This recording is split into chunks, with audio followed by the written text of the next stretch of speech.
আল্লাহ তাআলা তো এমন ক্ষমতাশীল, আল্লাহ তাআলার ক্ষমতা তো এমন। আল্লাহ তাআলা কোরআন পাকে সূরা মুলকের মধ্যে বলতেছেন, তাবারাকাল্লাযী বিয়াদিহিল মুলক ওয়া হুয়া আলা কুল্লি শাইইন কাদির, যে সর্বত্র রাজত্ব, সর্বত্র ক্ষমতার একমাত্র অধিকারী হচ্ছে আমি আল্লাহ পাক রব্বুল আলামিন। ওয়া হুয়া আলা কুল্লি শাইইন কাদির, আর আমি সমস্ত কিছুর উপরেই, একমাত্র আমি সমস্ত কিছুর উপরেই আমি ক্ষমতাবান, শক্তিশালী, আমি ক্ষমতা প্রয়োগ করি। তো আল্লাহ পাক রব্বুল আলামিন যাকে ইচ্ছা তাকে সম্মান দান করেন, আর যাকে ইচ্ছা আল্লাহ তাআলা তাকে বেইজ্জতি করেন। আল্লাহ তাআলা বলেন যে মান কানা ইউরিদুল ইজ্জাতা ফালিল্লাহিল ইজ্জাতু জামিআ, সূরা ফাতিরের 10 নম্বর আয়াতের মধ্যে আল্লাহ তাআলা বলতেছেন যে মান কানা ইউরিদুল ইজ্জা, কেউ যদি ইজ্জত সম্মান পেতে চায়, কেউ যদি ইজ্জত সম্মান পেতে চায়, ফালিল্লাহিল ইজ্জাতু জামিআ, সে যেন জেনে রাখে যে আমি আল্লাহ পাক রব্বুল আলামিন সমস্ত ইজ্জত সম্মানের মালিক।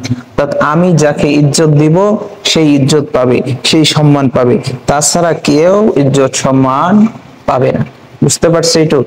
তাহলে আল্লাহ তাআলাই হলো ইজ্জত সম্মানের মালিক। আল্লাহ যাকে ইজ্জত দিবে, সম্মান দিবে, সেই পাবে, আর আল্লাহ যাকে দিবে না, সে হাজার চেষ্টা করেও সেই ইজ্জত সম্মান পাবে না। যাই হোক, যেটা বলছিলাম যে আল্লাহ তাআলা সম্মানের মালিক, ইজ্জতের মালিক, সমস্ত ক্ষমতার মালিক একমাত্র আল্লাহ তাআলাই। আল্লাহ তাআলা এই কথা কোরআনে পাকের মধ্যেও বললেন।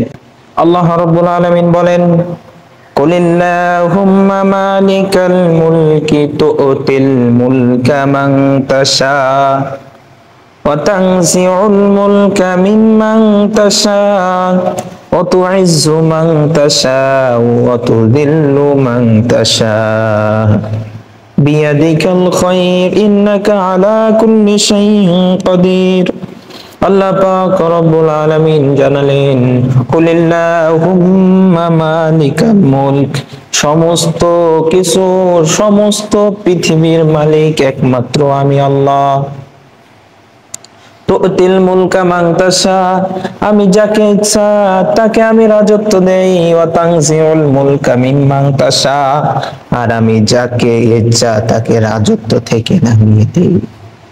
একমাত্র আমি আল্লাহ হলাম যাকে ইচ্ছা রাজত্ব দেই, আবার যাকে ইচ্ছা রাজত্বের আসন থেকে নামিয়ে দেই। ওয়া তুইজ্জু মান তাশা ওয়া তুযিল্লু মান তাশা, আবার আমি আল্লাহ যাকে ইচ্ছা ইজ্জত দান করি। ওয়া তুযিল্লু মান তাশা, আবার আমি আল্লাহ যাকে ইচ্ছা তাকে বেইজ্জতি করি। সমস্ত মানুষ যদি একজন ব্যক্তিকে ইজ্জত দেওয়ার জন্য যতই উপরে উঠাইতে থাকে, আল্লাহ তাআলা ওই ব্যক্তিকে বেইজ্জত করবেন। তাকে পৃথিবীর মানুষ যত উপরে উঠুক না কেন, আল্লাহ তাআলা তাকে বেইজ্জত করবেন। পক্ষান্তরে কোন ব্যক্তি যদি সম্মানিত আল্লাহ তাআলা বানায়, পৃথিবীর সমস্ত মানুষও যদি সেই ব্যক্তির পিছে লেগে যায়, আর পিছে লাগার পর দেখা গেছে সমস্ত মানুষ পিছে লাগার পরেও ওই ব্যক্তির চুল পরিমাণ ক্ষতি করতে পারবে না, চুল পরিমাণ তার ইজ্জত থেকে সরাতে পারবে না। আল্লাহ তাআলা যাকে ইচ্ছা তাকে ইজ্জত দিবে, আল্লাহ তাআলা যাকে ইচ্ছা তাকে বেইজ্জতি করবেন। এই জন্য ভাইরা মনে রাখতে হবে, আল্লাহ তাআলা ইজ্জতের মালিক, আল্লাহ তাআলাই বেইজ্জতের মালিক। ঠিক কিনা বলেন? তো আমরা কিছুদিন পূর্বেও দেখেছি এক ব্যক্তিকে, এক আলেমকে দীর্ঘ 3 বছর যাবত আমরা দেখেছি, দীর্ঘ 3 বছর যাবত তার নারী কেলেঙ্কারি দিয়ে তাকে হয়রানি করা হয়েছে। লাশ পর্যন্ত দেখা গেছে 3 বছর পর তিনি বেকসুর খালাস পেয়েছেন। কিন্তু মজার বিষয় হলো, পক্ষান্তরে যে ব্যক্তি এই কেস লড়েছিল, সব থেকে মূল ভূমিকা পালন করেছিল, দেখা গেছে এই ব্যক্তিকে আল্লাহ তাআলা 3 বছর পর সামান্য কয়েক সেকেন্ডের ভিডিও ক্লিপ বের করে তাকে বেইজ্জতি করে তাকে যে আসনে ছিল সেই আসন থেকে নামিয়ে দিয়েছেন, বরখাস্ত করে দিয়েছেন। কি বুঝলেন? আল্লাহ তাআলা যদি কারো সম্মান দিতে চায়, 3 বছর কেন, সমস্ত মানুষ যদি 1000 বছর চেষ্টা করে, সেই মানুষকে কখনোই বেইজ্জতি করবে না। পক্ষান্তরে আর যাকে বেইজ্জতি করবে, সে যতই গোপনে কাজ করুক, রাতের অন্ধকারে কাজ করুক, আল্লাহ তাআলা তাকে সবার সম্মুখে বেইজ্জতি করবেন।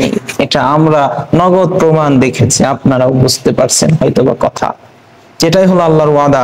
আল্লাহ যাকে চায় তাকে সম্মানিত করবেন, যাকে চায় তাকে বেইজ্জতি করবেন, এইখানে মানুষের কোনো হাত থাকে না। এই জন্য মনে রাখতে হবে ভাই, সমস্ত কিছুর মালিক হলো আল্লাহ তাআলা। বিয়াদিকাল খায়র, বিয়াদুন, আল্লাহ তাআলার হাতের মধ্যে খায়র, সমস্ত ভালাই রয়েছে। ইন্নাকা আলা কুল্লি শাইইন কাদির, আর সমস্ত কিছুর উপরে কর্তৃত্ব খাটায় একমাত্র আল্লাহ তাআলা। আল্লাহ তাআলা ব্যতীত কারো এরকম কোনো শক্তি নেই। সমস্ত মাখলুকে আল্লাহর কাছে একদম নাসিস।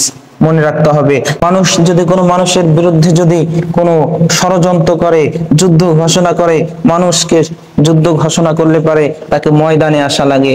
আর আল্লাহ যদি কারো বিরুদ্ধে যুদ্ধ ঘোষণা করে, আল্লাহ তাআলার ময়দানে আসা লাগে না। আল্লাহ তাআলা শুধুমাত্র আল্লাহ তাআলার সৃষ্টি তুচ্ছ এক প্রাণী দিয়েই সেই মানুষকে সমূলে ধ্বংস করে দিতে পারে। আপনারা দেখেছেন হয়তোবা ঘটনা জানেন যে আব্রাহা এসেছিল আল্লাহর ঘর ভাঙতে। আল্লাহ তাআলা শুধুমাত্র একটা আবাবিল পাখি পাঠিয়েছিলেন, তার পায়ের মধ্যে সোলার ভুটের দানার মতো এক একটা পাথর ছিল, কিন্তু এই পাথরের ওজন এতটাই ছিল যে যখন আল্লাহ তাআলা তাদেরকে আদেশ করলেন, তারা আসলেন উপর থেকে, যখন একটা একটা করে ফেলতে লাগলেন, ওই আব্রাহার যত সৈন্য ছিল সৈন্যের মাথার উপর পড়ে, কলিজা ছিঁড়ে, নাড়ি বুড়ি ছিঁড়ে, হাতির পিঠ ছিঁড়ে, পেট ছিঁড়ে জমিনের নিচে পর্যন্ত চলে যায়। এটা হলো আল্লাহর আযাব। আল্লাহ যখন ধরে ছোট্ট একটা আবাবিল পাখির মধ্যে একটা পাথর দিয়ে নিমেষেই ধ্বংস করে দিলেন। কেমন?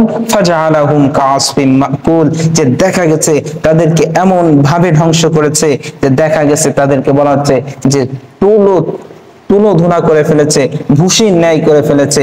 তো ভুসি তো আমরা এমনিতেই জানি, ভুসি সাধারণত গুঁড়ো গুঁড়ো হয়ে থাকে।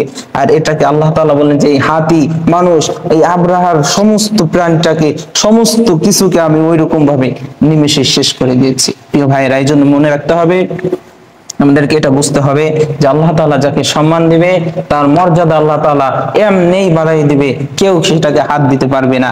আর যখন আল্লাহ তাআলা কারো ইজ্জত হানি করবেন, সে যদিও রাতের আধারে গোপনে পাপ করে থাকুক, আল্লাহ তাআলা সেটা মানুষের মধ্যে ওপেন করে দিবেন।